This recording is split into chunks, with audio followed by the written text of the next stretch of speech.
8월 27일 목요일 말씀을 나누는 자리에 오신 여러분들을 진심으로 환영하고 축복합니다. 말씀을 나누기 전에 오늘은 한국교회와 세계 모든 지역교회를 위해 함께 기도하고 말씀을 나누겠습니다. 기도하겠습니다. 사랑의 하나님, 감사합니다. 이 땅의 모든 지역교회가 코로나19 위기 가운데 하나님의 뜻을 분별하게 하시고 해결하실 수 있는 분은 오직 하나님뿐이라는 것을 우리가 믿고 간절하게 기도와 간구로 나아갈 수 있도록 인도하여 주시옵소서. 교회에 모여 예배하지 못하는 많은 교회들이 있습니다. 이 사태를 빨리 마무리되게 하시고 이 영적인 광야 가운데 세우신 교회들이 함께 모여 하나님께 예배드릴 수 있도록 인도하여 주시옵소서. 위기 속에서 예수 그리스도의 복음과 성숙한 시민의식으로 세상의 소금과 빛의 역할을 잘 감당하게 하시고 그래서 하나님께 영광을 높이는 우리 모두가 되게 하여 주시옵소서. 예수님의 이름으로 감사하며 기도 올려드립니다. 아멘. 계속해서 함께 베드로전서를 보고 있습니다. 오늘의 말씀은 베드로전서 1장 20절에서 25절 말씀입니다. 제가 천천히 봉독해 올리겠습니다. 그는 창세 전부터 미리 알림받으신 이나 이 말세에 너희를 위하여 나타내신 바 되었으니 너희는 그를 죽은 자 가운데서 살리시고 영광을 주신 하나님을 그리스도로 말미암아 믿는 자니 너희 믿음과 소망이 하나님께 있게 하셨느니라. 너희가 진리를 순종함으로 너희 영혼을 깨끗하게 하여 거짓이 없이 형제를 사랑하기를 이르렀으니 마음으로 뜨겁게 서로 사랑하라. 너희가 거듭난 것은 썩어질 씨로 된 것이 아니요 썩지 아니할 씨로 된 것이니 살아있고 항상 있는 하나님의 말씀으로 되었느니라. 그러므로 모든 육체는 풀과 같고 그 모든 영광은 풀의 꽃과 같으니 풀은 마르고 꽃은 떨어지되 오직 주의 말씀은 세세토록 있도다 하였으니 너희에게 전한 복음이 곧 이 말씀이니라. 아멘. 이는 살아계신 하나님의 말씀입니다. 함께 베드로전서를 함께 나누고 있습니다. 오늘 베드로전서 1장을 마무리하려고 하는데요. 가장 핵심이 되는 내용은 바로 영원한 것과 영원하지 않은 것이 존재하는데 우리는 지금 무엇을 위해 살고 있냐는 것입니다. 영원한 기쁨과 잠시뿐인 쾌락이 있는데 우리는 무엇으로부터 기쁨을 얻고 있냐는 것입니다.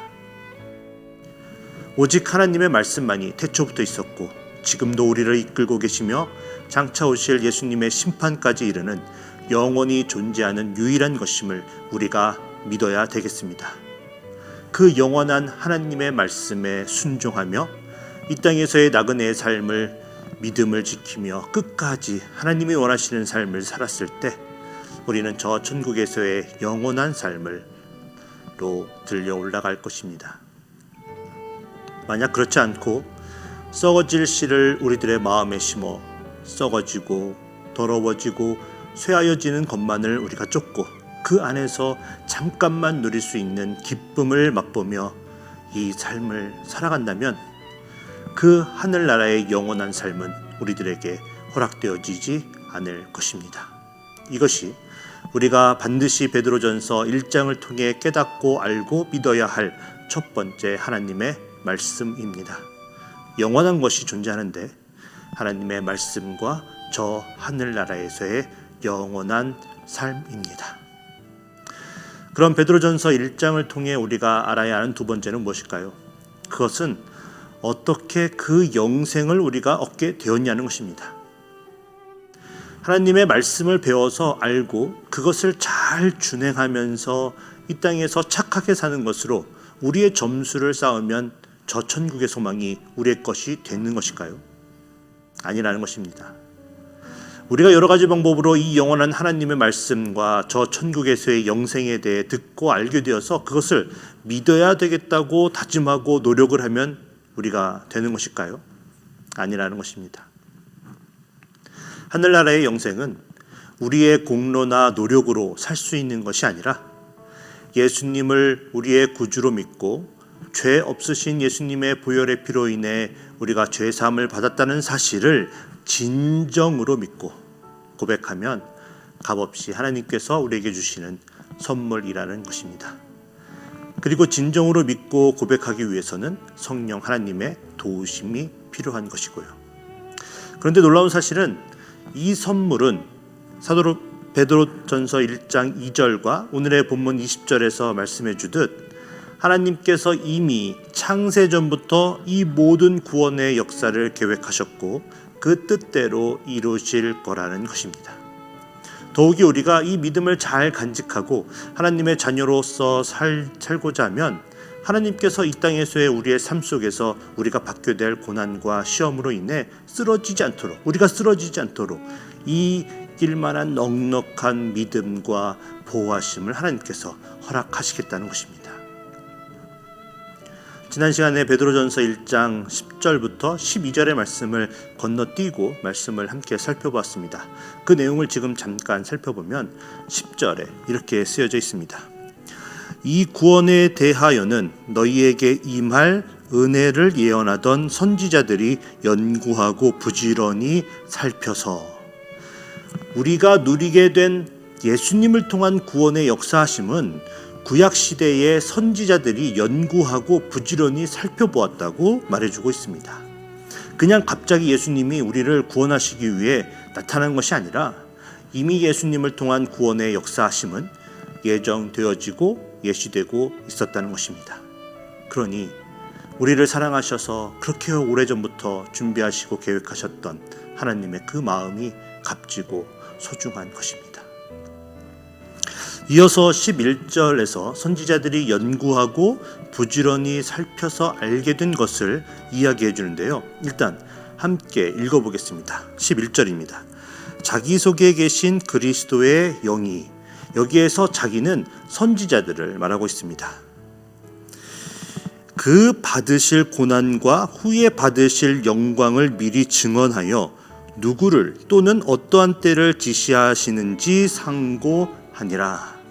그 선지자들이 과학적인 근거 혹은 천문학, 지리학, 역사학과 같은 학문을 잘 연구하고 살펴보아서 그 구원의 역사심을 알게 된 것이 아니고 그리스도의 영이 그 선지자들에게 임하셔서 예수님께서 받게 될 고난과 그 뒤에 오게 될 영광을 증언하여 미리 알게 하셨다고 말해주고 있습니다. 이게 무슨 말인가요? 그리스도의 영, 곧 성령님의 도우심으로 이미 우리가 예수님을 통해 구원을 받게 될 것을 계획하고 계시다는 것을 구약의 선지자들에게 이미 알려주고 있다는 것입니다. 그러한 말씀들이 구약 성경에 여러 곳에서 나오고 있는데요. 그 중에 가장 대표적인 말씀이 바로 이사야서 53장 5절과 6절입니다. 그 내용은 그렇습니다. 그가 찔림은 우리의 허물 때문이요 그가 상함은 우리의 죄악 때문이라. 그가 징계를 받음으로 우리는 평화를 누리고 그가 채찍에 맞음으로 우리는 나음을 받았도다. 우리는 다 양 같아서 그릇 행하여 각기 제 갈 길로 갔거늘 여호와께서는 우리 모두의 죄악을 그에게 담당시키셨도다. 아멘. 자, 이제 성령님의 도우심으로 구약의 선지자들이 하나님께서 우리 모두의 죄악을 대신 담당할 분을 이 땅에 보내시고 그가 상함으로 채찍을 맞음으로 우리가 죄 사함을 받고 구원을 받는다는 것을 알게 되었는데 베드로전서 1장 12절을 계속해서 보면 이 섬긴 바가 자기를 위한 것이 아니라고 말해주고 있습니다. 누구를 위한 것입니까? 바로 이 베드로전서를 읽고 있는 예수님께서 십자가에서 그분의 허물 때문이 아니라 우리의 죄악으로 인해 죽으시고 그 보혈의 피로 죄 씻음을 받았다는 그 복음을 듣게 된 당시 소아시아에 흩어져 있던 성도들과 또 오늘날의 우리들이 그 은혜의 구원에 이르러 영원한 생명을 소유할 수 있게 되었다는 것입니다. 12절을 제가 계속해서 읽어보겠습니다. 이 섬긴 바가 자기를 위한 것이 아니요 너희를 위한 것임이 계시로 알게 되었으니 이것은 하늘로부터 보내신 성령을 힘입어 복음을 전하는 자들로 이제 너희에게 알린 것이요 천사들도 살펴보기를 원하는 것이니라. 아멘. 그리고 이 모든 내용이 오늘의 본문 1장 20절과 21절에서 그대로 다시 전해지고 있습니다. 제가 다시 한번 읽어보겠습니다. 그는 창세 전부터 미리 알림받으신 이나 이 말세에 너희를 위하여 나타내신 바 되었으니 너희는 그를 죽은 자 가운데서 살리시고 영광을 주신 하나님을 그리스도로 말미암아 믿는 자니 너의 믿음과 소망이 하나님께 있게 하셨느니라. 아멘. 그렇습니다. 우리가 영원하신 하나님을 믿는 것이 중요한데 사도 베드로는 우리가 그 하나님을 예수 그리스도로 말미암아 믿어야 한다고 말해주고 있습니다. 자, 누가 이 편지를 받게 될 소아시아에 흩어져 있던 성도들을 지금 핍박하고 고난을 주고 있었습니까? 네, 바로 예수님을 부인하여 그를 십자가에 못 박게 한 사람들이었습니다. 예수님은 하나님의 아들이시며 사람들의 죄를 용서하기 위해 이 땅에 육신을 입고 오셔서 십자가에서 죄 없이 죽으시고 3일 만에 부활하사 하늘나라로 올라가시고 이제 때가 차면 다시 오셔서 우리를 심판하실 거라는 그 구약의 시대 때부터 선지자들을 통해 알려주었던 그 하나님의 말씀을 믿지 않았던 사람들이었습니다. 그들이 그 소아시아에 흩어져 있던 그 믿는 성도들을 핍박하고 있었던 것입니다. 여러분은 이 모든 사실들을 진정으로 믿고 계십니까? 오래전부터 우리를 사랑하셔서 하나님께서 이 놀라운 구원의 계획을 세우시고 이루셨다는 사실을 믿으십니까? 그렇다면 하나님께서 우리에게 주신 구원의 선물, 하늘나라에서의 영원한 소망이 이제 우리에게 있다고 베드로 사도가 오늘의 본문 21절에서 지금 말해주고 있었던 것입니다. 자, 그러면 베드로전서 1장을 통해 우리가 꼭 명심해야 할 세 번째 교훈이 무엇일까요? 그것은 우리의 변화된 태도입니다. 오래전부터 계획하시고 우리의 공로가 아닌 하나님의 은혜로 얻게 된 그 영원한 소망을 품게 된 우리들이 어떻게 이제 살아야 하냐는 것입니다. 이미 나눈 내용을 간단하게 정리하면 베드로전서 1장 3절에서 6절을 통해 우리는 그 모든 것을 계획하시고 이루신 예수 그리스도의 아버지 하나님을 찬송하며 그 소망 주신 하나님께 감사하며 세상이 주는 잠깐뿐인 근심과 걱정에 주눅들지 말고 슬퍼하지 말고 즐거움으로 기쁨 가운데 살아야 합니다. 하늘나라의 소망을 진정으로 소유하게 된 하나님의 백성이라면 과거에는 볼 수 없었던 이런 놀라운 능력과 힘을 발휘하며 살게 된다는 것입니다.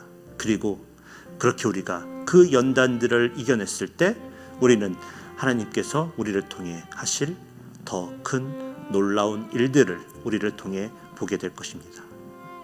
그리고 우리가 무엇을 해야 합니까?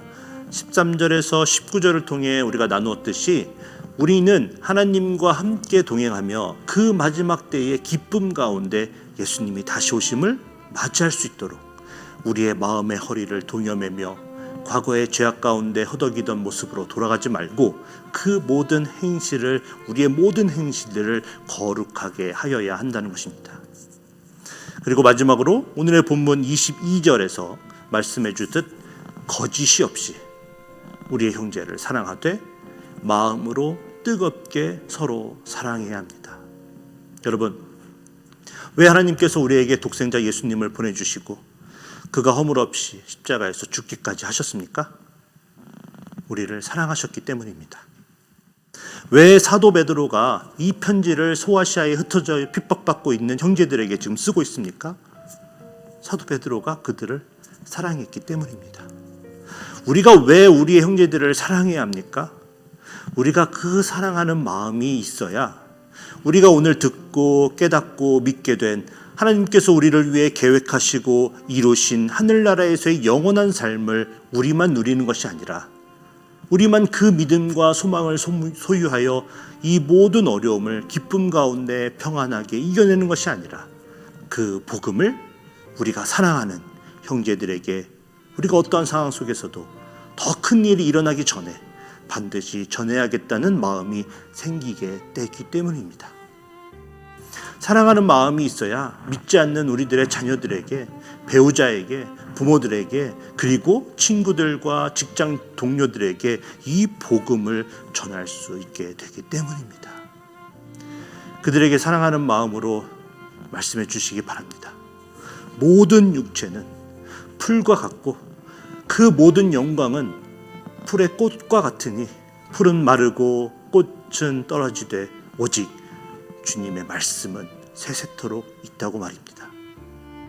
우리를 힘들게 하는 모든 것들은 한낱 마르게 될 풀이며 그 위세는 곧 떨어지게 될 꽃에 불과하고 곧 회복되게 하실 거라는 하나님의 약속의 말씀은 영원하다는 것을 우리가 사랑하는 사람들에게 전해주시기 바랍니다.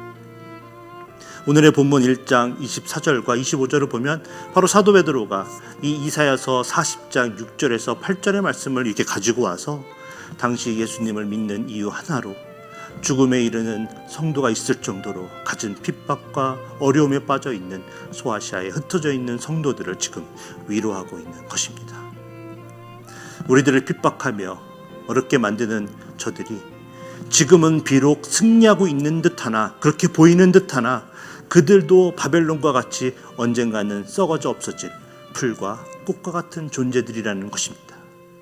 하지만 하나님의 말씀의 씨앗으로 영원한 하늘의 소망을 가지게 된 우리들은 최후의 승리자가 될 것이라는 것입니다.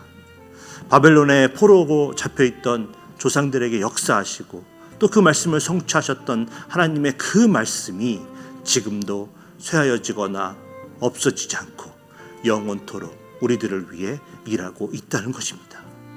그리고 그 말씀이 우리 안에 있으니 두려워하지 말고 그 영원하신 하나님의 말씀을 믿음으로 이 어려움을 이겨 나가자고 지금 베드로가 말씀해 주고 있는 것입니다. 그리고 사도 베드로는 말씀이신 예수 그리스도를 믿기 전에 우리들의 모습을 잊지 말자고 지금 말하고 있습니다. 흙에서 난 풀은 마르고 꽃은 시들어 떨어지듯이 흙으로 빚어진 인간의 육체는 얼마 안 있으면 시들고 말라 죽고 그 육체적인 인간의 성취한 영광과 행복이라는 것은 모두 잠깐 동안 피었다가 없어지게 된다는 것을 우리가 기억하며 그때의 그 삶으로 돌아가지 말고 이 믿음을 지켜내자고 지금 권면하며 말해주고 있는 것입니다. 요한일서 3장 14절에서 16절의 말씀을 제가 이제 잠시 읽고 잠시 살펴본 후에 오늘의 말씀을 이제 마무리하려고 합니다. 3장 14절과 16절의 말씀은 이렇습니다. 우리는 형제를 사랑함으로 사망에서 옮겨 생명으로 들어간 줄을 알거니와 사랑하지 아니하는 자는 사망에 머물러 있느니라. 그 형제를 미워하는 자마다 살인하는 자니 살인하는 자마다 영생이 그 속에 거하지 아니하는 것을 너희가 아는 바라. 그가 우리를 위하여 목숨을 버리셨으니 우리가 이로써 사랑을 알고 우리도 형제들을 위하여 목숨을 버리는 것이 마땅하니라. 우리가 형제를 사랑하지 않아서 그들에게 복음을 전하지 않는다면 복음을 듣지 못하고 그래서 그들이 영원한 생명을 얻지 못하여 사망하게 놔두는 것이니 그 형제를 사랑하지 않고 미워하는 것은 살인하는 것과 같다고 말해주고 있습니다. 예수님께서 우리를 위하여 목숨을 버리심으로 우리를 그 구원에 이르게 하고 영생을 소유하게 하셨다는 것을 잊지 말고 우리도 마땅히 그 사랑을 본받아 우리의 형제들을 위하여 목숨을 버릴 각오로 그 복음을 전해야 한다는 것입니다. 믿지 않는 가족들, 특별히 들으려고도 하지 않는 남편과 아이들에게 복음을 전하는 것이 얼마나 어렵습니까? 그런데 목숨을 버릴 각오로 전해야 한다고 지금 말해주고 있습니다. 왜 그렇습니까? 사랑하니까요. 왜 그렇습니까? 예수님이 그렇게 우리를 위해 하셨고 그렇게 하라고 말씀하시기 때문입니다. 오늘 베드로전서 1장을 통해 금방 시들고 마르게 되어 떨어질 풀과 꽃과 같은 썩어지고 죽어가던 쇠하여져 가던 우리의 과거의 모습을 잊지 말고 기억하는 우리 모두가 되어지기를 기도합니다. 그래서 우리의 믿음을 굳건히 하여 하나님께서 그의 독생자 예수 그리스도의 희생의 사랑으로 말미암아 그 보혈의 피로 값없이 우리에게 주신 그 구원의 은혜를 잊지 않고 감사하는 삶을 우리가 살아야겠습니다. 그리고 최선을 다해 그날 그때에 예수님께서 다시 오실 날을 기대하며 소망을 가지고 순종하며 우리의 모든 행실을 거룩하게 하며 살아야 되겠습니다. 그리고 마지막으로 거짓 없이 형제를 사랑하되 마음으로 뜨겁게 서로 사랑하며 우리가 값없이 받은 은혜의 선물 영생에 그들이 이룰 수 있도록 그들에게 복음을 전하는 삶을 우리가 살아야겠습니다. 오늘 이 말씀을 듣는 모든 분들이 이러한 결심을 하고 말과 혀로만 하는 것이 아니라 행함과 진실함으로 나아가는 오늘 복된 하루가 되시길 간절하게 기도합니다. 함께 기도하겠습니다. 사랑의 하나님, 감사합니다. 우리를 위해 한결같은 모습으로 모든 것들을 준비하여 주시고 이끌어 주시되 사랑으로 그것들을 하시니 감사를 드립니다. 그 사랑을 받기에 우리가 너무나 부족한 모습이었는데도 불구하고 우리를 사랑하여 주신 그 은혜에 감사를 드립니다. 하나님께서 주시는 힘과 그 소망이 있음에도 불구하고 너무나 연약한 모습을 우리가 보여드리는데도 포기하지 않으시고 우리를 이끌어 주시는 그 은혜에 감사를 드립니다. 우리들 더 이상 세상에 썩어지고 더러워지고 쇠하여지는 것을 쫓는 우리가 아니라 하나님 나라의 영원한 생명과 천국을 소유한 하나님의 자녀다운 모습으로 이 세상을 살아갈 수 있도록 도와주시옵소서. 모두가 힘들어하는 이때를 기회로 우리가 삼게 하시고 그렇게 하나님의 자녀다운 담대하고 거룩한 삶의 모습을 통해 하나님의 복음을 우리의 주변에 사랑하는 사람들에게 전할 때마다 그 말씀이 일할 수 있게 하여 주시고 그래서 우리의 사랑하는 사람들도 모두 그 사망에서 영원한 생명으로 새롭게 태어나는 은혜를 허락하여 주시옵소서. 여러 가지 질병과 힘든 일들로 어려워하는 우리 형제 자매들이 있습니다. 하나님 오늘 찾아가 주셔서 위로하여 주시고 포기하지 않고 끝까지 하나님께 매달려 의지할 수 있는 인내와 믿음을 그들에게 허락하여 주시옵소서. 오늘도 하나님의 은혜로 하나님의 말씀에 순종하며 승리하는 하루를 살 수 있도록 도와주실 줄 믿고 우리를 구원하신 예수님의 이름으로 감사하며 기도 올려드립니다. 아멘.